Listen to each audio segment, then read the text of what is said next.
को घर बताओ जिसके यहाँ वो चाइनीज सामान नहीं है। अगले 50 सालों में ना हम लोग यहाँ से दूसरे पे आने वाले हैं, यहाँ पे लड़ना पड़ेगा चाइना से और वहाँ लड़ना पड़ेगा यूएस से। दोनों से बड़ा मुश्किल है क्योंकि उन लोगों के यहाँ एजुकेशन सिस्टम बहुत अच्छा है और वो लोग प्रोडक्शन को आगे बढ़ाते हैं। उसका स्पष्ट कहना था अगर पढ़ाई करके तुम प्रोडक्शन लाइन में नहीं जा सके बंद कर देंगे कॉलेज यूनिवर्सिटी।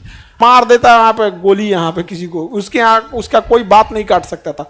उसने सीधे कहा तुम ये मत सोचो कि तुम्हारा सामान किस दुकान पे बिकेगा, तुम ये क्यों नहीं सोचते हो तुम्हारा सामान ब्राजील में बिकेगा, तुम्हारा सामान अलास्का में जाके बिकेगा, तुम्हारा सामान साउथ अफ्रीका में, पाकिस्तान में, फिलीपीन में, सिंगापुर में, और हमारे यहाँ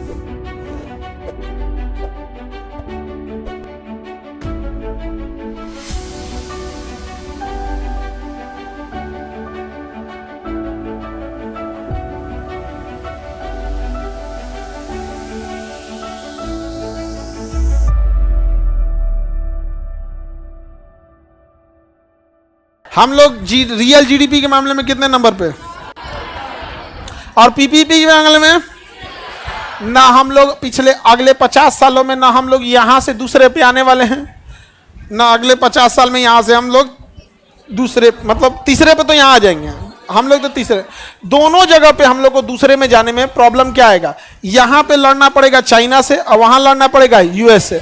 दोनों से बड़ा मुश्किल है क्योंकि उन लोगों के यहाँ एजुकेशन सिस्टम बहुत अच्छा है और वो लोग प्रोडक्शन को आगे बढ़ाते हैं। माओ जेडोंग चाइना का था, उसने कहा ना सारे दार्शनिक और ये जो विचारधारा वाले थे लोग की संस्कार ये सब चीज़ें, शिक्षा, अंग्रेजी मीडियम, ये टिकट, ये बोर्ड, और स्कूल में गया तो मैं आई कमिंग सर हैं, तेने कहा मार के पचका दे तो नहीं गए, सीधे काम प्रोडक्शन पे करो। अगर पढ़ाई करके, उसका स्पष्ट कहना था अगर पढ़ाई करके तुम प्रोडक्शन लाइन में नहीं जा सके बंद कर देंगे कॉलेज यूनिवर्सिटी।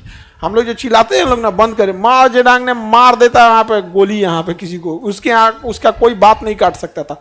उसने सीधे कहा तुम ये मत सोचो कि तुम्हारा सामान किस दुकान पे बिकेगा, तुम ये क्यों नहीं सोचते हो तुम्हारा सामान ब्राजील में बिकेगा, तुम्हारा सामान अलास्का में जाके बिकेगा, तुम्हारा सामान साउथ अफ्रीका में, पाकिस्तान में, फिलीपीन में, सिंगापुर में।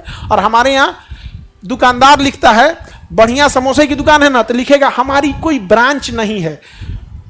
भाई KFC अमेरिका का यहां आके चिकन बेच दिया, तू समोसा नहीं बेच सकता है वहां पर, शान से लिखता है हमारी कोई ब्रांच नहीं है। भाई तू क्यों कुआं के मेढक में रह रहा है। माओ जेडोंग का यही कहना था चाइना के बाहर सोच। कहां सोच? चाइना के बाहर। हमारे यहां इंडिया के बाहर सोचता है तो इंडिया के बाहर सोच भी नहीं करता है। हमारे यहाँ क्या सोचता होगा, समोसा का दुकान चल रहा है ना बगल में हम खोलतो, हमरो समोसा के दुकान चलतो। नहीं समझ में आ गया? हम भी खोलेंगे, हमारा भी क्या चलेगा, समोसा का दुकान चलेगा। सर KFC थोड़ी लिखा है, KFC थोड़ी लिखा मतलब अरे डोमिनोज का बर्गर आ गया ना जी, डोमिनोज का पिज्जा, मैकडोनल्ड का बर्गर, KFC का चिकन आ गया कि नहीं आ गया? आ गया। हमारे यहाँ तुम कितना बढ़िया लिट्टी चोखा बना लो, कोई को ब्रांड बताओ लिट्टी चोखा का, बिहारी ब्रांड नहीं ना है। अब तुम अपने से सोचो चंपारण मीट एक फेमस है, चंपारण मीट तुमको 200 अलग अलग दुकान मिलेगा, उसमें से कुछ बड़ा अच्छा बनाते हैं और कुछ वैसे ही वो हड़िया खरीद लेगा और मैं भर देगा ले। ऐसे थोड़ी होता है। तुम दुनिया के किसी KFC पे खाओ एक जैसा टेस्ट लगेगा, तुम दिल्ली में खाओ या चेन्नई में खाओ एक जैसा टेस्ट लगेगा, लेकिन लिट्टी तुम पटने में एक और ठेला के बगल वाला दूसरे का ठेला खाओ तुमको अलग लगेगा। तो वो चाइना अलग चीज पे गया। इसलिए चाइना का प्रोडक्शन रेट और इंडिया का प्रोडक्शन रेट में बहुत का अंतर है। आज तुम बताओ ना तुम्हारे यहाँ कौन ऐसा एक को घर बताओ जिसके यहाँ वो चाइनीज सामान नहीं है? सबके घर है।